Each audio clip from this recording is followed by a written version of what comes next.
Here's how I became Sukuna on a budget of exactly $0 and 3 months of relentless effort. Along the way, I even learned a new software called Nuke just to pull this off. It all started with me standing in front of my closet. No cosplay because no money? No problem. I grabbed whatever looked somewhat like Sukuna's outfit to use as reference. Later, I will recreate the clothes in Marvelous Designer. For the tattoos, drawn by hand because dedication is key. Next, I filmed the footage, just me, a green screen and a dream. But filming was only step 1 because as you can see, I look nothing like Sukuna. So I keyed myself out, cleaned up the edges and used Photoshop and Ebisynth to transform my ordinary human self into something straight out of an anime. It took time, patience and a lot of coffee. But the results were acceptable.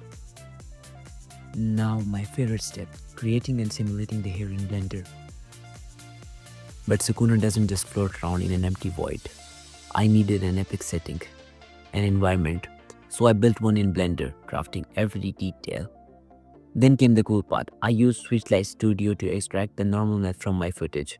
This will let me relight myself to match the 3D environment. Here's how you can use it.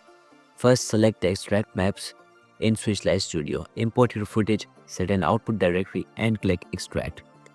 And you're done. This will give you all the maps you need from your footage. Next, import your albedo from the Switchlight Studio as a mesh plane in Blender. In the shader editor, import the normal maps you extracted and plug them into the normals input through a normal map node. And you're done.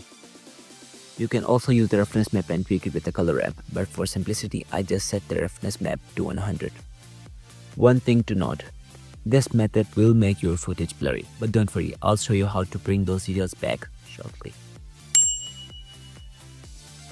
First things first, switch the light maps to your original footage. Plug the original footage into the emission and base color. Set the emission strength to 1 and remove the normal map. Then render it again using Eevee for faster render times. This step is crucial because both footages need to be in the exact same place for everything to work correctly. Now bring both your footage into After Effects. Duplicate your original clip with the details and pre-compose them together. Jump into the pre-comp, set the top layers mode to divide and slap on a blur effect. The more blur you add, the more details pop out. Now head back to the main comp and set the pre-comp's layer mode to multiply. Boom! Instant detail boost.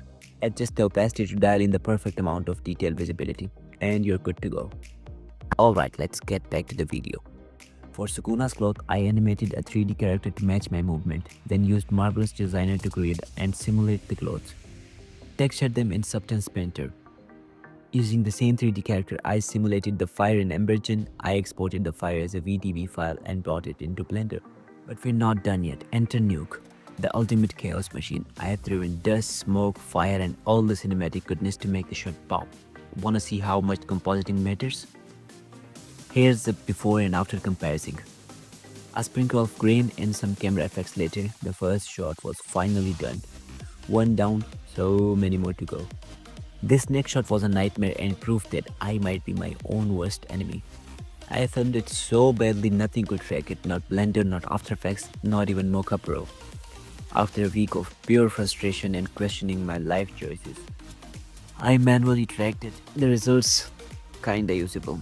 And then I had to repeat the process again, importing everything into Blender, simulating the clothes, simulating the fire, and compositing in Nuke.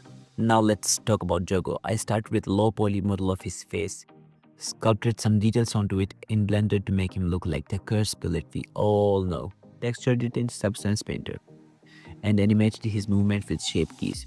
His outfit? Marvelous Designer again, because even cursed spirits need drip. Then came the texturing, rendering and compositing chaos all over again. Finally, if you enjoyed this madness and want to support me or snag some project files for yourself, join my Patreon. Well, thanks for sticking around. Now enjoy the final video. フーガそれは炎か。スクナの術式は切断や斬撃では構えろ。